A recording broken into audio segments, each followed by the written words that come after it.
Okay. All right. The other hours, I forgot to do this domain and range in the video that I have from 5th hour. So here's 7th hour.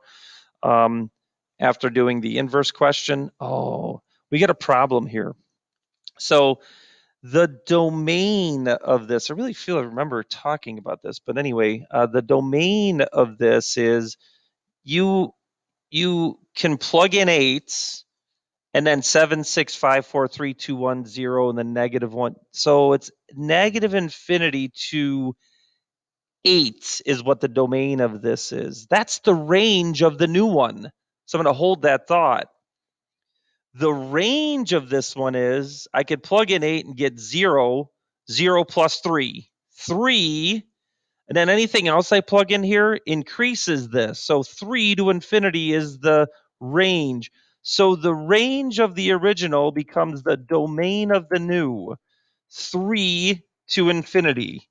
Boom, a shakalaka. All right, so that's how you have to do this, and this is why this should be in this video. INF, as someone asked me, that's what we should put for infinity when we don't have math type in this situation.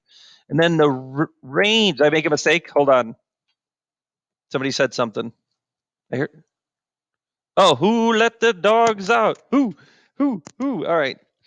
Anyway, sorry. I don't know if you can hear that in the video. We can't hear students, so no one knows why that teacher just did that in the YouTube video. Anyway,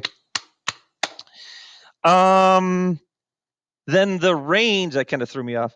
The range of the new one is the domain of the original.